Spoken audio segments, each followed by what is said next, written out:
तो महा अटैक से पहले ईरान ने भारत को फोन कॉल की है।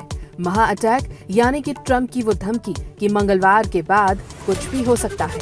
क्रूड प्राइसेस के बढ़ने और शिपिंग लेन्स पर खतरे के बीच external affairs minister S Jaishankar ने रविवार को वेस्ट एशिया के कई अहम नेताओं से बात की। इनमें Iranian foreign minister Abbas Araghchi, कतरी प्राइम मिनिस्टर शेख मोहम्मद बिन अब्दुल रहमान अल थनी और यूएई के डेप्यूटी पीएम और फॉरेन मिनिस्टर शेख अब्दुल्ला बिन जायद अल नाहयान शामिल थे। ये कॉल्स दिखाती हैं कि भारत इस क्राइसिस को कितना गंभीर मान रहा है, क्योंकि ये ग्लोबल एनर्जी सप्लाई की लाइफलाइन को प्रभावित कर सकता है।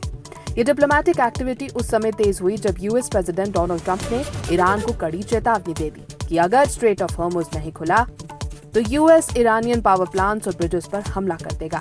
स्ट्रेट ऑफ हॉर्मुज एक अहम चोक पॉइंट है जहां से दुनिया का तकरीबन 20% ऑयल और एलएनजी गुजरता है।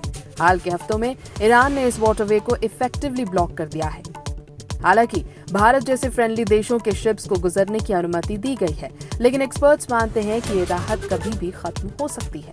जयशंकर ने अरागची से बातचीत के बाद सोशल मीडिया पर सिर्फ इतना कहा कि प्रेजेंट सिचुएशन पर चर्चा हुई है।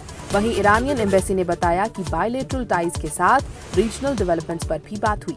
एक्सपर्ट्स के मुताबिक ईरान का खुद कॉल करना ये दिखाता है कि वो इंडिया के साथ कम्युनिकेशन ओपन रखना चाहता है। कतर और यूएई के साथ बातचीत भी अहम रही।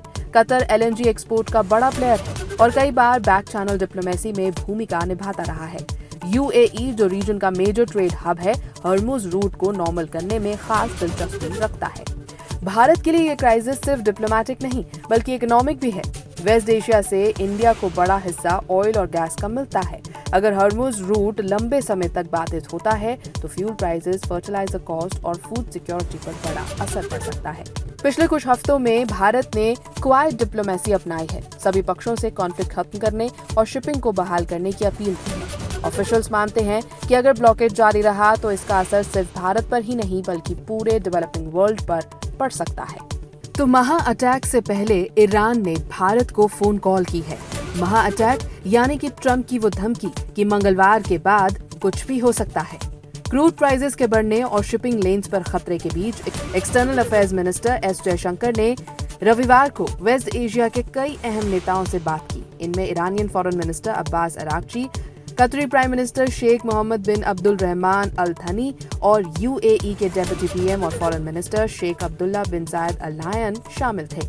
ये कॉल्स दिखाती हैं कि भारत इस क्राइसिस को कितना गंभीर मान रहा है, क्योंकि ये ग्लोबल एनर्जी सप्लाई की लाइफलाइन को प्रभावित कर सकता है। ये डिप्लोमेटिक एक्टिविटी उस समय तेज हुई जब यूएस प्रेसिडेंट डोनाल्ड ट्रंप ने ईरान को कड़ी चेतावनी दे दी कि अगर स्ट्रेट ऑफ हॉर्मुज नहीं खुला तो यूएस ईरानियन पावर प्लांट्स और ब्रिजेस पर हमला कर देगा।